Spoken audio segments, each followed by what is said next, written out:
Franchement, si je vous fais cette recommandation, est-ce que vous allez la suivre les yeux fermés et flinguer votre sommeil pour perdre 100 grammes de plus chaque semaine? On est bien d'accord que cela n'a pas de sens. Bonjour, je suis Xavier Jalleran, soyez les bienvenus dans ce 72e épisode de Parlons Forme, le podcast qui vous fait du bien. Alors aujourd'hui, je vous propose de répondre à cette question qui m'a été posée par Catherine. Bonjour Xavier, merci pour ces podcasts que tu proposes, c'est toujours très intéressant. Voilà, j'ai une question pour toi. Je voudrais savoir quelle est la meilleure façon de faire le jeûne intermittent. D'après toi, est-ce qu'il est préférable de jeûner le matin ou le soir? Voilà, donc je te remercie par avance. Alors merci Catherine pour cette question, j'ai juste 2 points à préciser avant de commencer à y répondre. La première chose, c'est que vous pouvez accéder aux notes ainsi qu'à la retranscription écrite complète de cet épisode en vous rendant sur la page extraform.fr/72, le chiffre 72 comme le numéro de cet épisode. Et le deuxième point, c'est que comme Catherine, vous avez la possibilité de m'envoyer et de me poser votre question au format audio. Pour ça, rendez-vous sur la page extraform.fr/question. À partir de là, vous avez un bouton orange sur lequel vous pouvez cliquer afin d'enregistrer votre question. Une fois que vous avez fini l'enregistrement de votre question, vous pouvez la réécouter pour savoir si tout est OK. Et si c'est le cas, il vous suffit d'indiquer votre prénom et ensuite, vous pouvez m'envoyer votre question que je recevrai automatiquement par email. Donc si vous voulez m'envoyer votre question, une seule direction, celle de la page extraform.fr/question. Donc, pour rappel, la question de Catherine, c'est surtout de savoir quelle est la meilleure façon de faire du jeûne intermittent. Alors, cette question revient très souvent car je sais que 1. Vous avez une réelle envie de perdre du poids. 2. Vous savez que le jeûne intermittent est une solution efficace pour ça. Et 3. Vous avez vraiment envie de faire les choses bien.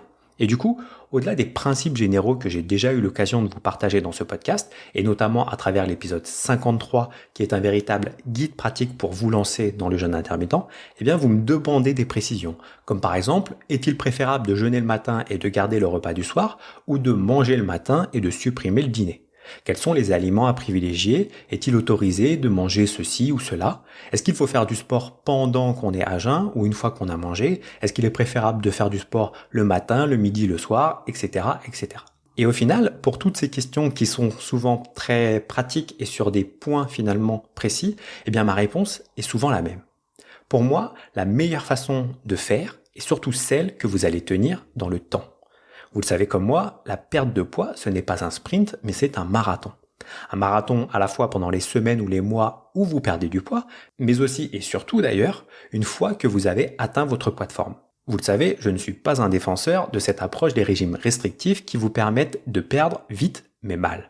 Mal parce que ces régimes ne sont pas tenables dans le temps et donc fatalement, à un moment ou à un autre, vous retournez à vos anciens comportements et il n'y a pas de secret. Si ces comportements vous ont fait stocker du gras avant, alors ils vont continuer à vous faire stocker du gras après.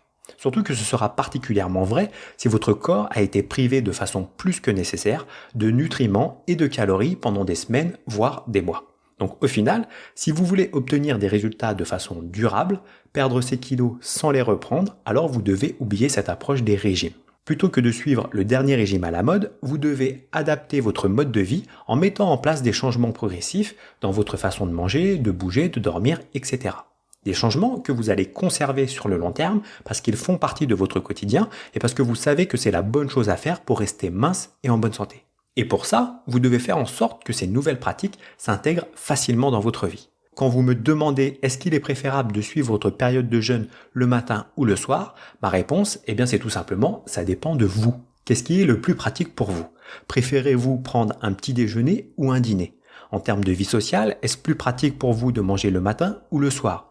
Dans quel cas de figure risquez-vous de ne pas tenir votre engagement? Imaginons la chose suivante. Vous me posez cette question, quel est le meilleur moment pour faire du jeûne intermittent? Et ma réponse est la suivante. Les études montrent que si vous mangez entre minuit et 8 heures du matin et que vous jeûnez entre 8 heures du matin et minuit, alors vous allez optimiser votre perte de gras parce que blablabla. Franchement, si je vous fais cette recommandation, est-ce que vous allez la suivre les yeux fermés et flinguer votre sommeil pour perdre 100 grammes de plus chaque semaine? On est bien d'accord que cela n'a pas de sens. Et donc, il est bien plus important de trouver une formule qui fonctionne pour vous et surtout que vous allez garder et inclure dans votre quotidien sur le long terme. Surtout qu'en plus, cette question, ces petites optimisations, ne sont pas fondamentalement nécessaires, quelle que soit la façon dont vous faites du jeûne intermittent. Si vous respectez les principes fondamentaux du jeûne intermittent, alors vous allez perdre du poids si vous avez besoin d'en perdre, vous allez vous sentir plus légère et apaiser votre digestion si celle-ci est actuellement un peu compliquée, vous allez vous sentir plus en forme et énergique si aujourd'hui vous avez tendance à être fatigué. Et pour tous ces bénéfices, que vous mangiez le matin ou le soir, fondamentalement, ça n'a pas d'importance. Donc vraiment, la seule et unique question à vous poser est de savoir qu'est-ce qui est le plus pratique pour vous, quel mode de fonctionnement s'intègre le plus facilement dans votre quotidien. Car au final, vous ne devez surtout pas vous laisser enfermer dans un modèle. Un modèle qui serait trop contraignant pour vous et que vous finirez par abandonner après quelques jours ou quelques semaines.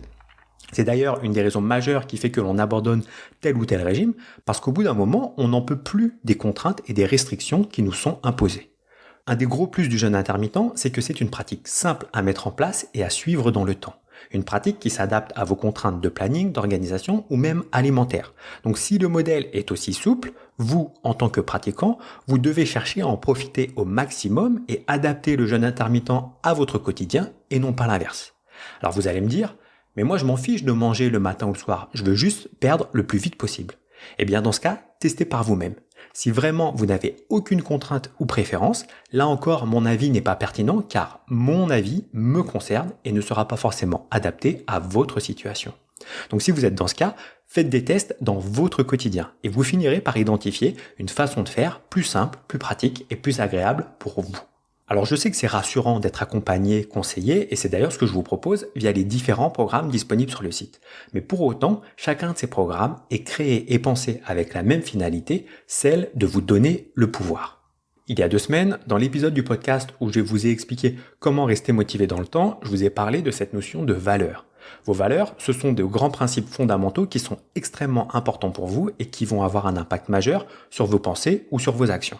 Une de mes valeurs fondamentales est celle de la liberté. Donc pour mon épanouissement personnel, il est essentiel pour moi de sentir que j'ai toujours une marge de manœuvre et une forme de liberté possible dans tout ce que je fais ou que j'entreprends.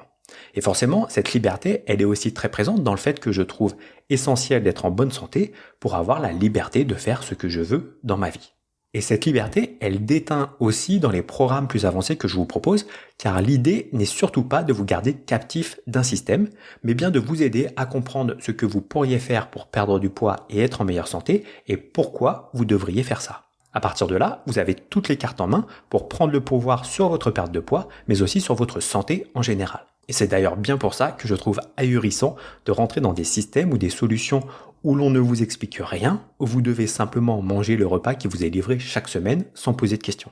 Alors je ne dis pas que ce mode de fonctionnement n'est pas efficace, mais clairement c'est une sorte de prise d'otage qui entre en contradiction totale avec mes valeurs, même si, on ne va pas se mentir, c'est une option très intéressante d'un point de vue financier pour celles et ceux qui proposent ce type d'offre. Bref, mon point de vue est que votre forme dépend en grande partie de ce que vous faites ou de ce que vous ne faites pas au quotidien. Et pour cela, vous devez agir, vous devez prendre votre perte de poids et votre santé en main. Et aller chercher la dernière astuce ou la petite optimisation n'y changera pas grand-chose si à la base vous n'appliquez pas les grands principes pendant suffisamment longtemps. Surtout que plus vous passez à l'action, plus vous allez vous rendre compte que toutes les réponses sont en vous. Donc faites-vous confiance et lancez-vous. Ne cherchez ni le moment parfait, ni le fait d'avoir une pratique parfaite. C'est justement en faisant et en expérimentant que vous allez rendre votre pratique de plus en plus parfaite et adaptée à votre quotidien, vos envies et vos besoins. Donc pour récapituler ce que je vous ai partagé dans cet épisode, à la question « Quelle est la meilleure façon de faire du jeûne intermittent ?», ma réponse est toujours la même, celle que vous allez pouvoir maintenir dans le temps. Ne vous laissez pas enfermer par un modèle ou des recommandations génériques, mais adaptez votre pratique à vos propres contraintes. Et enfin, pour votre forme en général et votre perte de poids en particulier, prenez le pouvoir. Faites-vous confiance, expérimentez, écoutez-vous, toutes les réponses sont déjà en vous.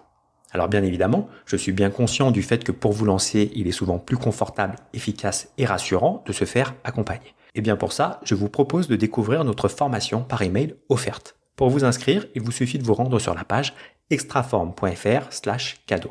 Dans cette formation, je vous présente la méthode simple, rapide, efficace et naturelle pour perdre du poids sans le reprendre.